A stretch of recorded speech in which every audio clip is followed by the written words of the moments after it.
Satsankalpa.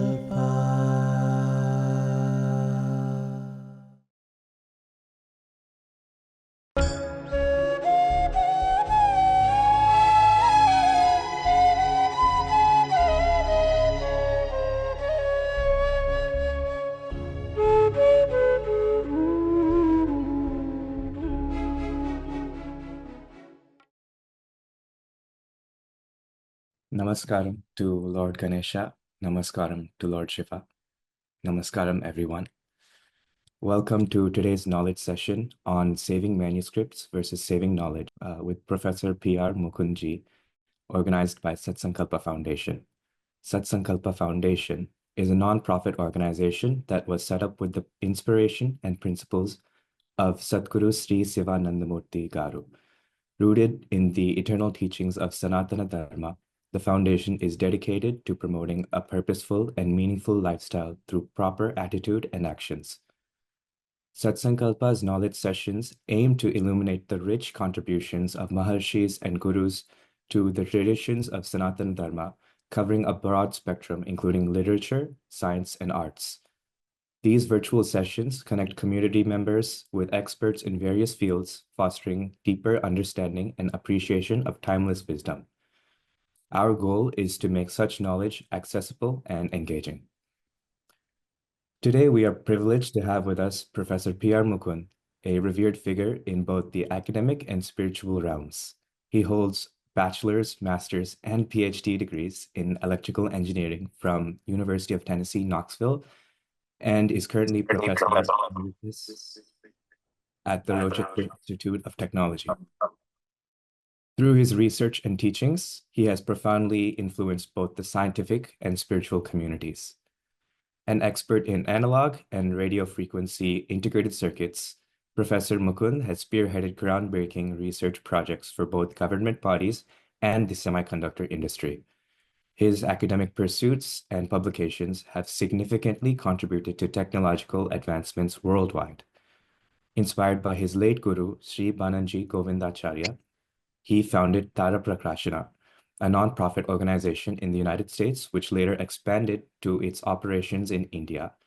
Under his leadership, Tara Prakashana has utilized advanced multispectral imaging technology to save numerous ancient manuscripts, ensuring that the insightful wisdom contained within these texts is preserved for future generations. Additionally, Professor Mukund established the Foundation for the Preservation of Knowledge, a sister organization to Tara Prakashana. It focuses on digitalizing, archiving, and preserving Vedic manuscripts from various matas in India, and actively engages in educating the global community through talks, worships, and discourses. His work has garnered widespread acclaim from scholars and peers alike, earning global recognition with features on CNN, BBC, and other major platforms.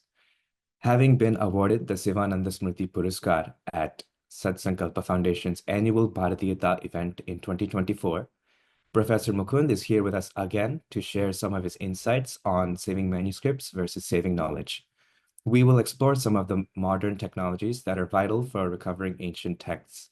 Additionally, we will delve into the significance of various ancient manuscripts and oral traditions in Vedic knowledge transfer. Welcome, Professor Mukund. We are honored to have you. Passing the floor to you. Thank you. Thank you. I think it is only appropriate that we should start this with a prayer, if you don't mind. So I'll start with a prayer.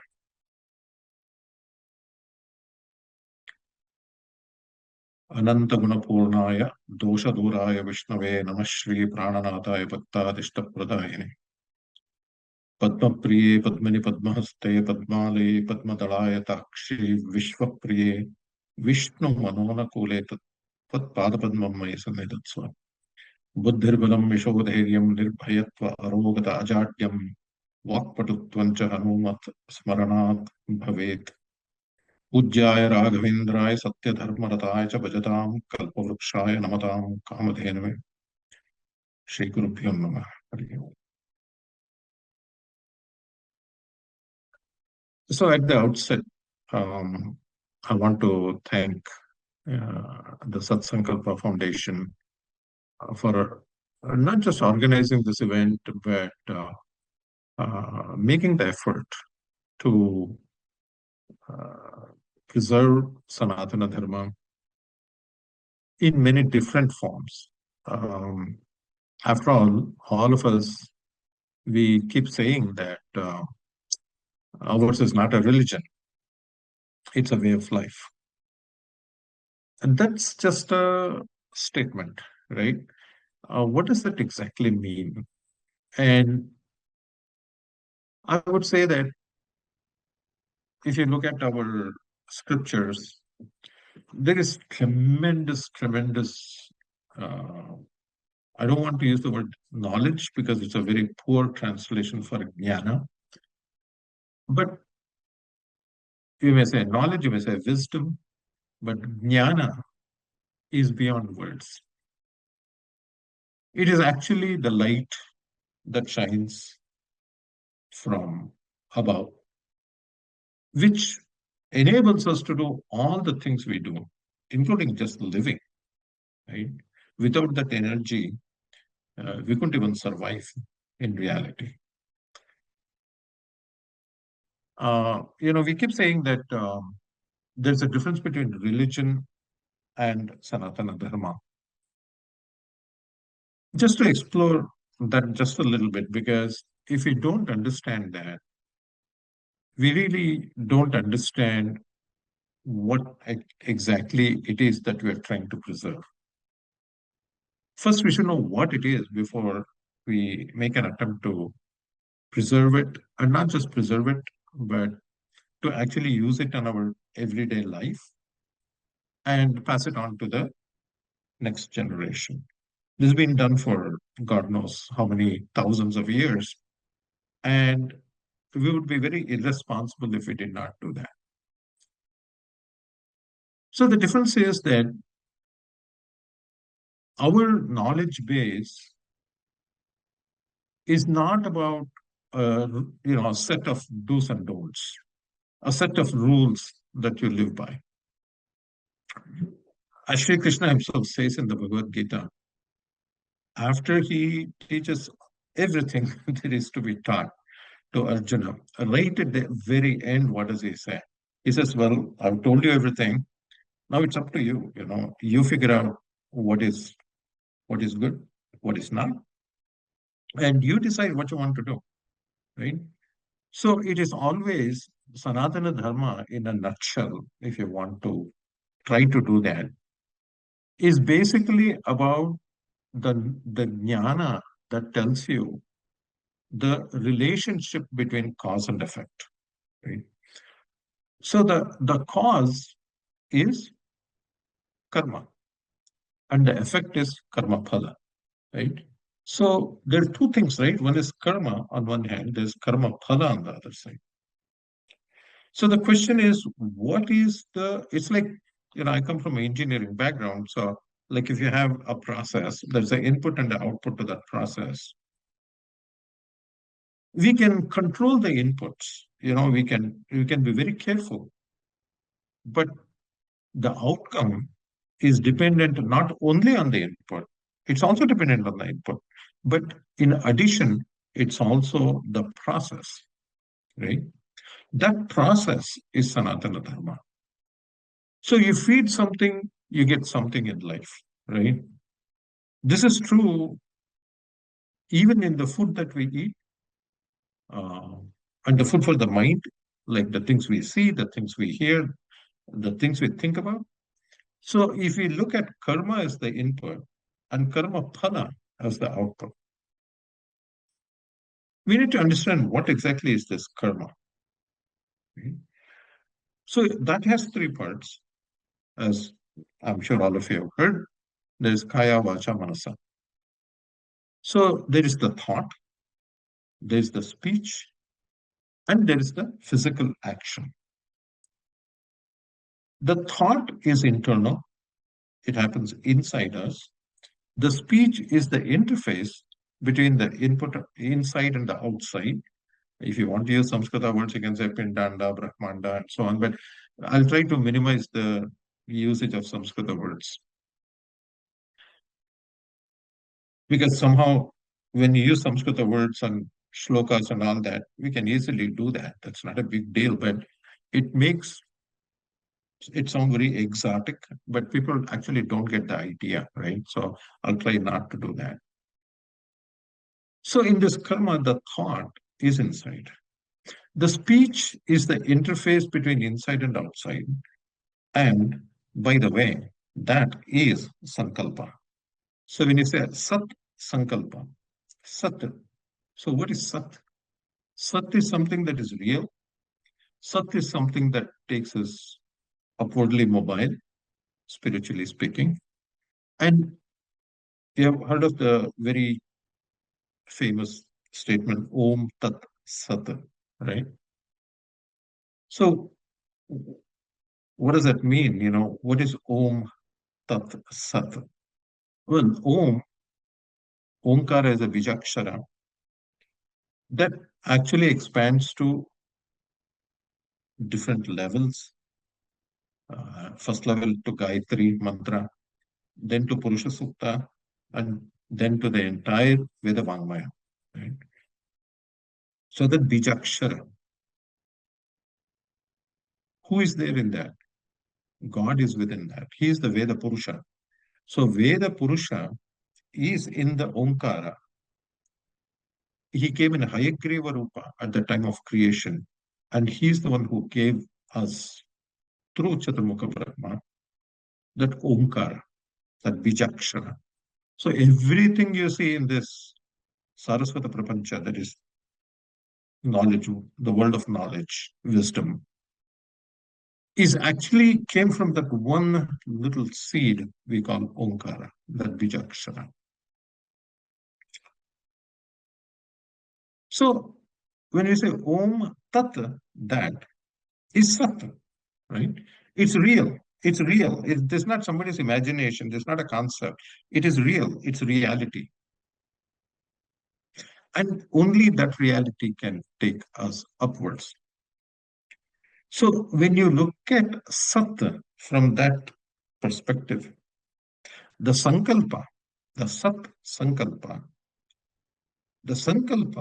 is driven by the thought, the inner thought, like in your case, I mean, in case of this organization, I didn't have the good fortune to meet your Guruji, but whatever his Sankalpa was, that he stated was driven by his thought, right?